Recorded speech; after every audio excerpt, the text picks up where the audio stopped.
Hi, everyone. Welcome to the Voices for Voices TV show and podcast, 2024 edition.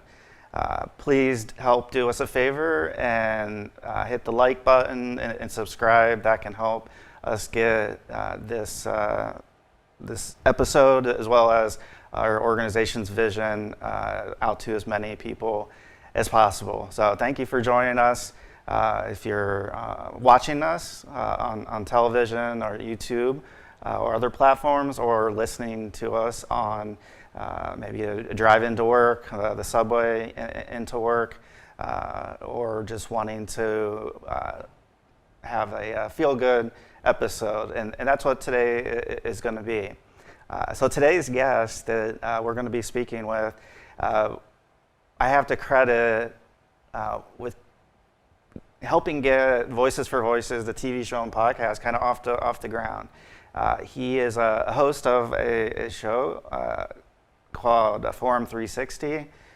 He's graciously asked me to be a guest 2 separate times. And it was after the second time where we finished filming here at the studio, and the conversation came up of, what else do you film here? What other shows? And that was the time where I learned that there was the ability to put a program together, having a relative, a business in the Hudson area for Hudson Community Television. And so with my mind being how it was, I was kind of ready to go. And so we were able to, last year in 2023, be able to bring a full season 2, to you, not just the audio, but the video, as well as being televised.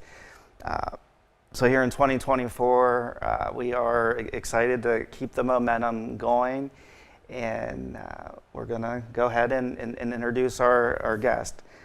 So our guest is a host of Forum 360. He's also an assistant professor of practice at the University of Akron. He is a published author, which we're going to hear about his published works today, and also an awarded professor in the area of ethics. He also owns an IT firm, and he's a guest speaker at numerous organizations, and can be heard regularly talking tech and fatherhood on a local radio program. Education-wise, he holds an MBA from California State University at Dominguez Hills, and is an ever-mindful married father of two young children. And we'll be able to get to the who and how and what in our conversation. But you'll be able to learn more about our guest, his published work at fathers101.com. And so we're excited to have Mr. Mark Welfley in the studio today for our interview, and I just want to thank you for your busy time, especially around exam time. Yeah, happy to be here. Great. So let's just jump right in. Mental health, becoming a new father. What helped form in your mind the Fatherhood in 60 Minutes or Less, the published work that you have? How'd that come about? Sure. Well, I don't think anybody writes a book to become a millionaire, and certainly that wasn't my mission either. My hope was to be able to write down a list of all the kind of cute, sometimes painful thoughts and other experiences that I experienced when my children were young, under 5 years old. And I had a bunch of notes in my pocket, on my desk, in my briefcase, and one day I was at a party, a block party, and someone launched the proverbial, "Why don't you write a book?"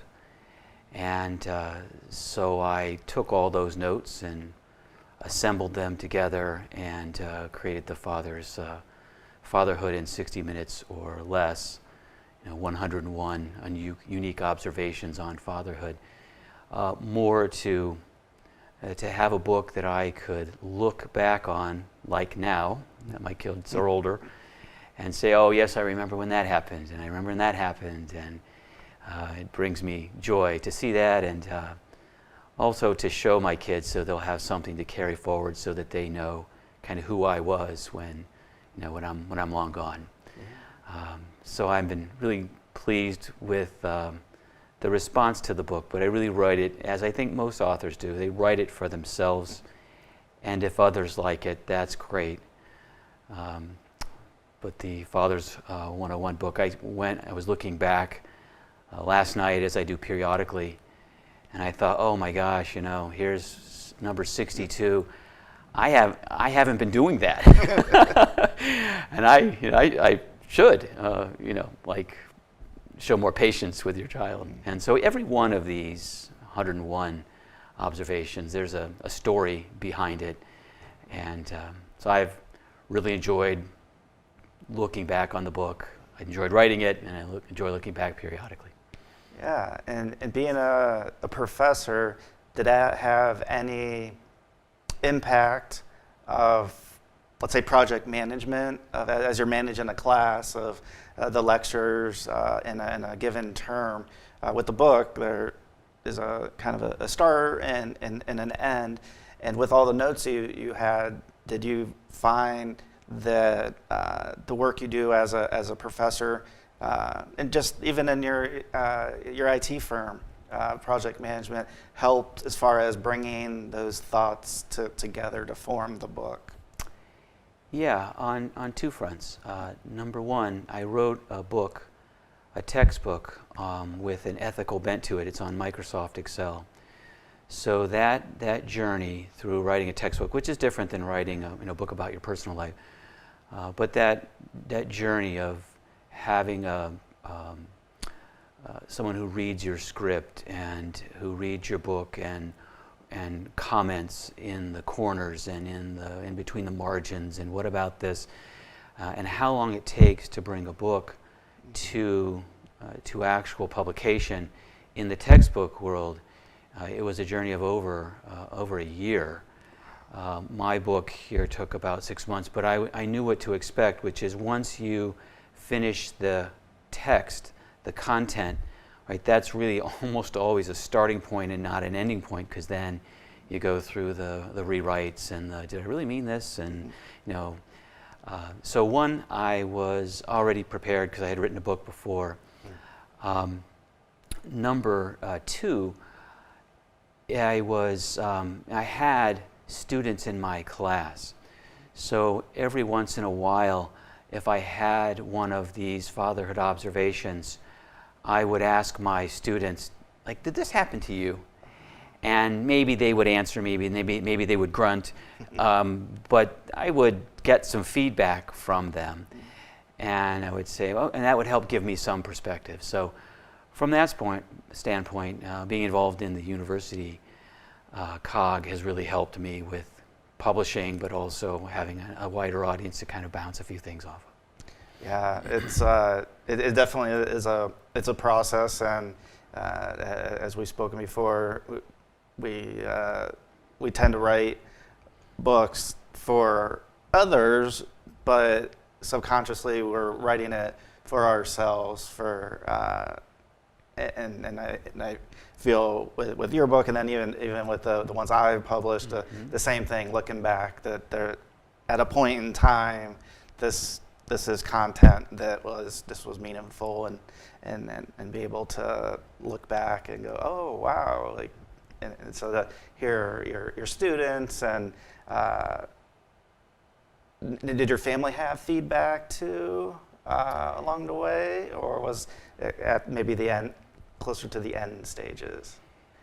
So after my rough draft was complete, I did send a copy to my mom and my dad, my brother, and of course my wife, even my daughter and young son. Read a little bit of it, and each of them actually contributed one one observation that's in the book, and each of them gets credit for that observation in the book. For instance, my mom said, you should only brush the teeth that you want to keep and wash the skin only where there's skin. And I love it. So, and it went on from there. So there's a footprint of each of my loved ones in the book in different places. Wow. No, that's so interesting. I'm thinking about my daughter going on 5 and the brushing the teeth. Like, I think I can use that tonight. I can. So like look in the mirror and like, are you getting all of them? I'd be like, oh well, like you don't have to brush the ones you want to keep. Like, and then like, oh wait a minute, I really better take that time to brush. So there's another observation in the book relative to teeth brushing, which is if you want to keep a child from getting too predictable in their behavior, have them brush their teeth with, in our case, their left hand. And it makes them think about brushing instead of just, mindlessly just kind of going back and forth, hoping that they brushed enough of the teeth to satisfy you. Right. Oh my gosh. Yeah. I don't know about you, but we're not always, but my daughter oftentimes will want music or something playing, and there's a little bit more focus sometimes on. You need to turn this on. It's like, well, okay, we got to do, what are we here in the bathroom with the toothbrush, the toothpaste for? Let's brush the teeth, and then we'll worry about the music or the show. That's, oh my gosh, that resonates. How did you come up with the 101 as far as just the number-wise? I'm curious, and I'm sure there's audience members that are wondering, like, okay, like, why not 102? Why not 97? Or well, there's a deeper message answer, and there's a topical answer. I'll give you the topical answer first, which is, I think when you're trying to show value, that you've really thought of something, some number around 100, everybody talks about 100, and if you get one extra, you're getting that little extra something. So 101. Now, the deeper story behind that is that I had, when I collected all these pieces of paper in my pocket and I put them all in a big pile, I only had 40. Oh. And I was, in my own mind, tapped out. Yeah. So this is all I got. So I said to the energy of the world or the God or whatever, listen, if this book is ever going to become a reality, show me, because I got 40 and I don't think it's enough. And over the next several weeks, all of a sudden, like a stream of consciousness, I was observing this and observing that and writing notes, and eventually got to 105 notes and cut out 4 of them that I thought were ones that I wasn't sure I really believed in yet, and got to 101. And so 101. It's an easy it's an easy number to talk about versus 47. Yeah. And that's how I came to 101. Now, I do have enough content for a second book, which I don't know if I'll ever publish, but it has another 101 in them. And the one observation from that book that just keeps coming back to me now that my children are a little older, and so these are 101 for a 6 to a teen, is you'll always have on your mind 10 worries about your child, but only 2 of them matter.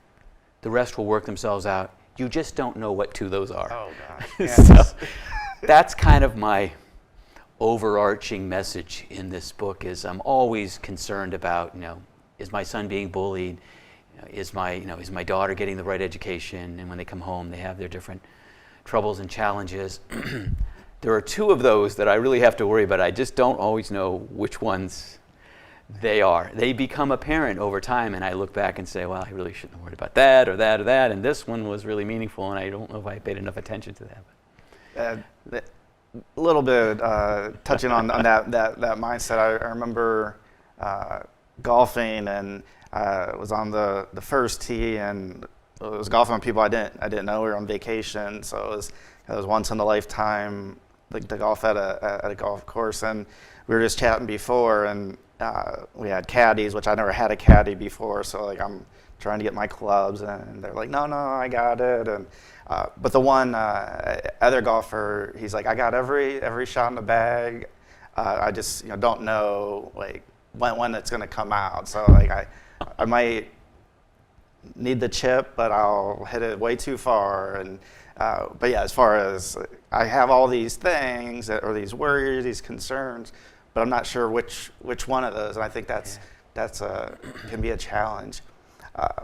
And I think there's another message for students or really anybody who has been contemplating a project, whether they should apply for a job, whether they should go for education or training, or even in a relationship.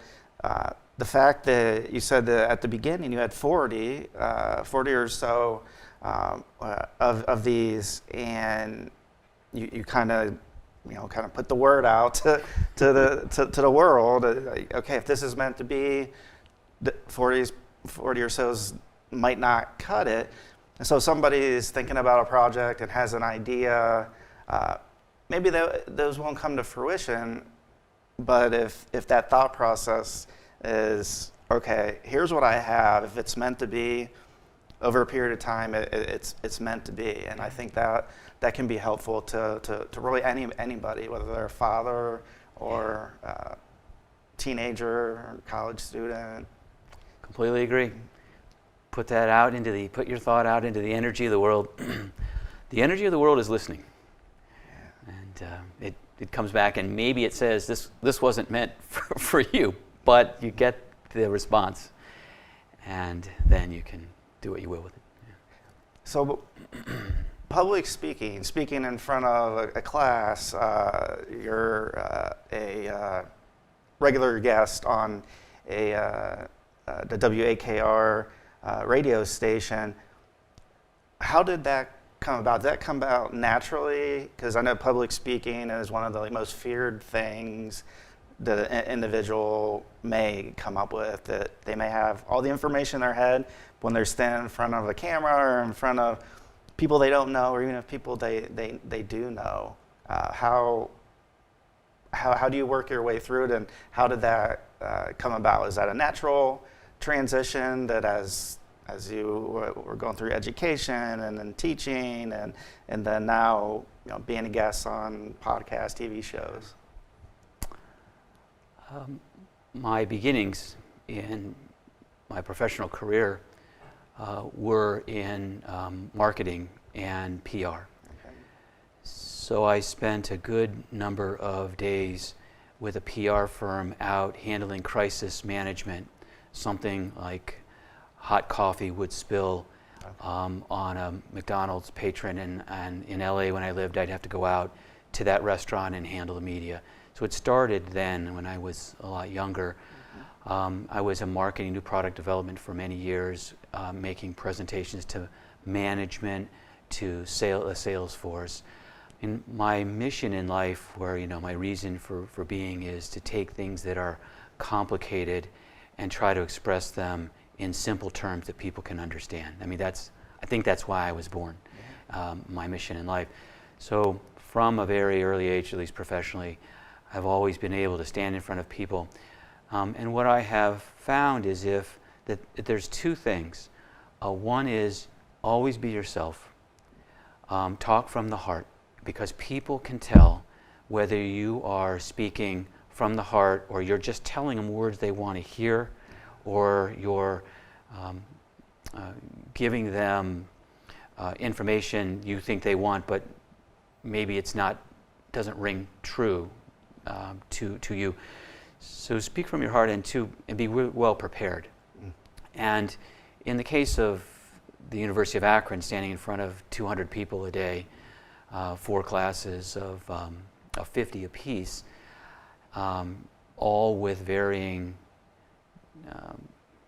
degrees of interest in the class, capabilities of managing or handling the content of the class and being able to work with each one of them. We all have challenges, things we don't know, things we do know, and all need a little bit of somebody to kind of help us, guide us through. And so as long as you can tell them honestly and have a command of the material, you can make it through. And so I enjoy this experience with you. I always have during our 2 interviews, the Forum 360, being on the radio, talking to the National Honor Society at my alma mater, Cuyahoga Falls High School, just seeing the energy in people's eyes when I talk to them, that they actually take something, even if it's one tiny little thing, but something away from our conversation. That's really meaningful to me. Excellent. Okay, so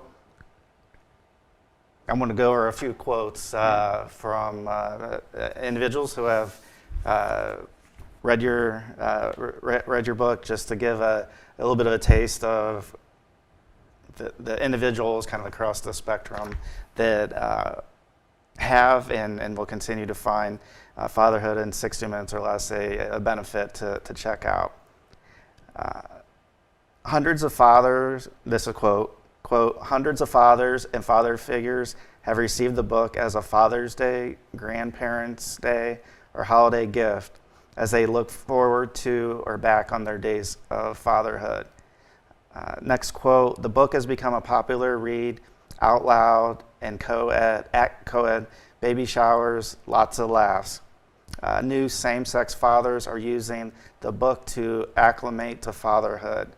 And next one's very, very interesting, and I love that it was included. Quote, a 60-year-old father gave it to his 85-year-old dad and started a conversation about raising children then and now. And I think that has a transition or translation into what your daughter has and what she's working through, and that is publishing a book on her own. So I'm guessing that she may have or is asking for feedback along the way of whether it's bringing the project together, what to do first, what to do second, and then is the content. And so I kind of feel that generation thing. So from the quote from it's the son to the father, and then now with your daughter to you, kind of passing that torch. Yeah. Well, sometimes I think about my book in terms of if a father parachuted in from Mars, right, and had to know like 101 things that are going to happen to him during his experience with fatherhood. This would be the book I give him. I'm not trying to be too weighty about this. This book is lighthearted and such, but this is what I would give to someone. Say, you want to know what fatherhood is? Just, to me, read these, and you'll laugh and you'll cry and you'll all listen. As far as my daughter was concerned, my daughter has a knack for writing poetry in between, in the 10 minutes that she has when she's cleaning up from study hall and getting ready to leave. And I say to her, and have many times, that if I live to be 101 years old, I wouldn't be able to write a poem that's that good. I'm biased as a father, but that's that good in 60 more years. I think it just comes from her like a mind spring. It just flows out, and she writes. So my nudging and encouraging of her was simply keep writing, right? Keep writing.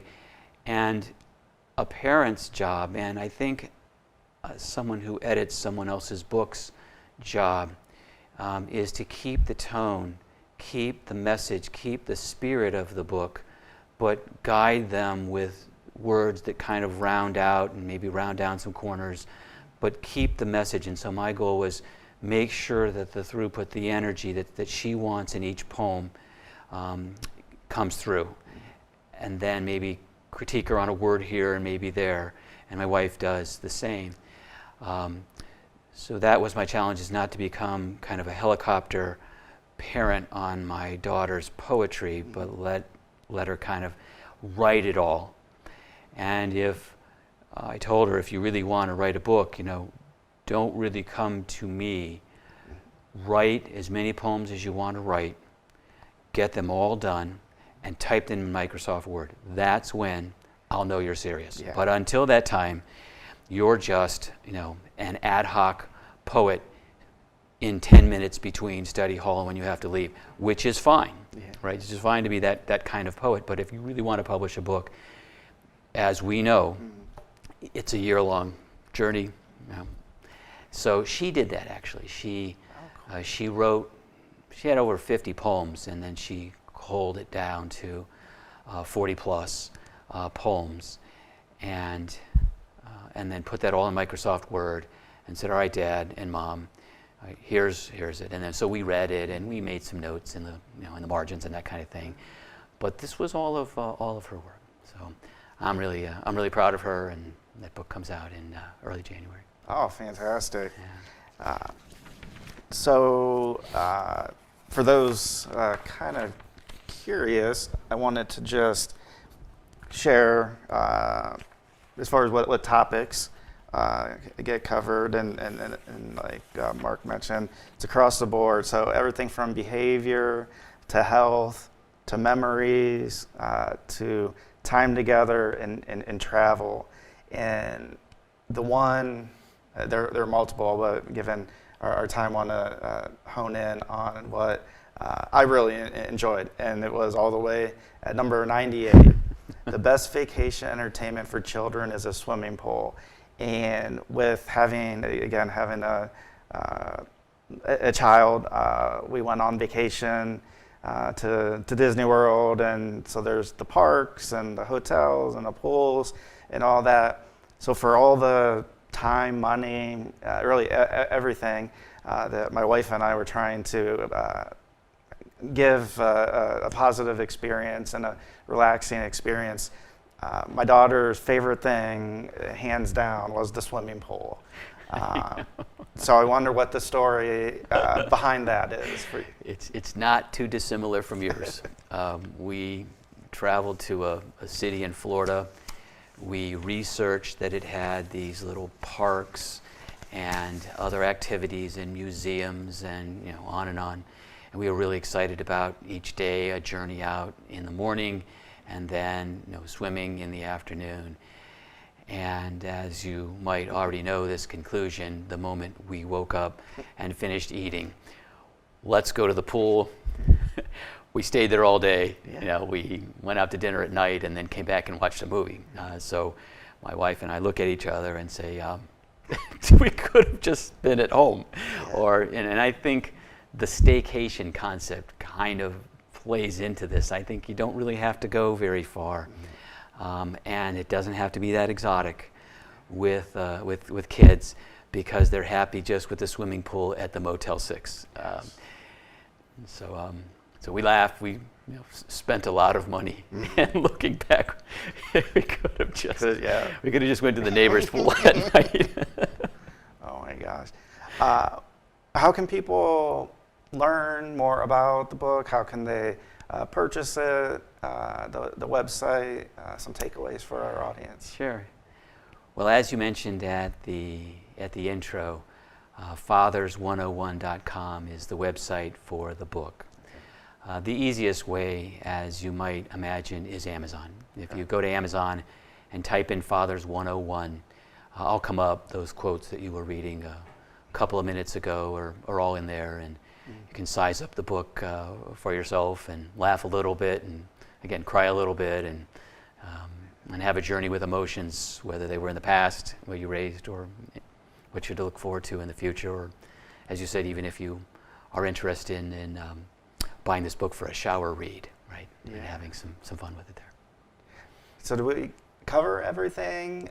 Did we miss anything that you wanted to share?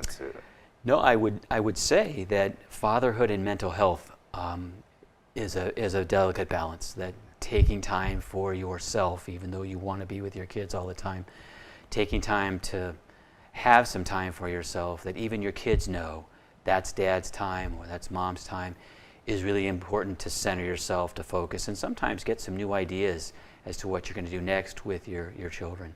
But I have to stay grounded by, well, usually it's 10 o'clock at night to 12, but it's at least my time where I'm on my own. So mental health is still an important part of fatherhood. Absolutely. Thanks for sharing that aspect.